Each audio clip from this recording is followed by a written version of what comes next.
post-match pint from the Munro after Liverpool have drew 3-3, I think it was, with Newcastle, trying to remember. It was so mad. And with Kev Walsh and with Pete Bolster, it was an exhausting watch a lot of the time. It wasn't always pleasant, Kev, but it's funny because I said I'd take a point, I've got the pint. I'd take a point before the game, and I certainly took it at half-time, but the way they throw it away at the end of the man, it just feels like just so disappointing. Yeah, but to be leading in the 90th minute and then to not get the 3 points, it's a proper sickener. I was saying to Pete just after the game there, if you'd have looked at this week and the results had gone the way they've gone, you'd have 100% taken it. But it's just the fact of the way it's happened.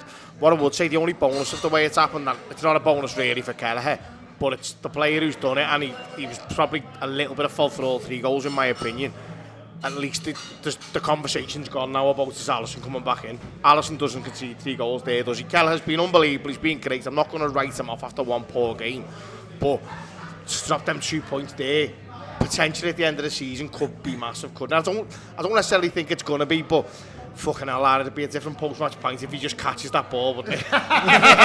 It would have been jubilant, Pete, and that's the thing, and they don't necessarily even deserve to win, but when you've got a player like Mo Salah, you know, he just has these huge moments in games, and we all thought he'd won it, and then you hold on, and to be honest, I didn't think they dealt with stoppage time very well. They were giving soft free kicks away. I mean, that ref couldn't wait to give him free kicks all night, but we weren't necessarily making good decisions. I thought the conditions were maybe tough, but I just thought we didn't necessarily deal with it that well. You know, you're fighting pressure, and and the keeper just deals dreadfully with that. I don't know what he's thinking. No, I don't know what he's thinking either, but I think he summed up the decision making all night, wasn't it? Because I feel like tentative, not sure. Yeah, it was a bit of a shootout with Liverpool in the first half. We were really, really bad, but it was a tactic that we normally play. We play it away in Europe. We played it at Milan away, whereas we know what we're doing in the sense that we invite pressure on, but we know that we can get at the other team. But in the first half, we just really wasn't doing much because we kept giving it away. We kept inviting pressure,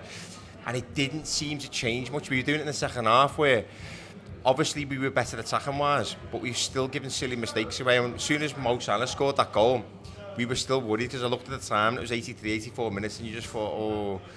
But to be honest with you, even with that, there was stupid free kicks given away, but it was just that mad decision at the end. And it is, you win league titles, you win big trophies on players making the right decisions, and we've looked at Kelleher over the last few weeks, and he's come in, he's done brilliant.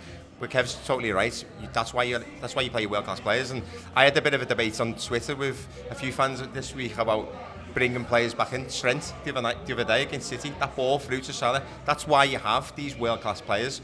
But on a positive note, that's why you go 9 points clear. Yeah. So if Arsenal win here, it's 7 points. You go 9 points clear, so you can have nights like tonight. It's not the end of the world. Mo Salah scoring 2 brilliant goals tonight. Almost a hat-trick with that fantastic chance that he created, really, when he hit the crossbar. Very reminiscent of when he scored that fantastic goal against Tottenham a few years ago, and it deserved to win the game. And he went down the other end and scored, didn't he, straight away? So it's a bit disappointing in that sense. You can't, when you love Liverpool as much as we love Liverpool, you're going to be sick at the end, aren't you? And that's how we feel, but we're top of the league.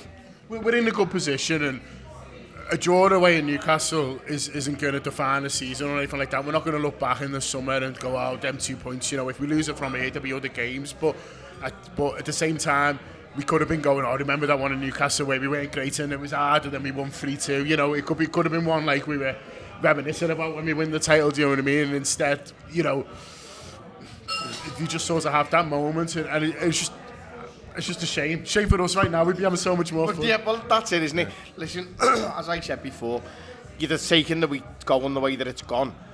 But a 3-2, well, it's there, and as you're saying there, everyone's going. Not just Liverpool fans, by the way. Arsenal and City are also going. They're the wins you get when you're going to be champions. Them, they're because we were. Let's face it, we were second best for most of that game. I would say. United just nearly scored, but they didn't quite get there. Yet we were second best for most of the game, and not just out of. I didn't even just feel like it was Newcastle's doing that made us second best. I felt like a lot of our own decision making and like even positional play. I think it'll be their second goal. comes from Nunes making a poor decision. Fucking hell, no surprise there, he's shite, isn't he? But then, as the ball breaks into midfield, Gravenberch, who's been unbelievable all season, not just being in the right position, is just about 3 or 4 yards away from where he needs to be. YouTube, press the button, become a member of the Anfield Wrap from the heart of the city of Liverpool. The best way to enjoy all your Liverpool-based videos, everything you need, every single day. It is the Anfield Wrap.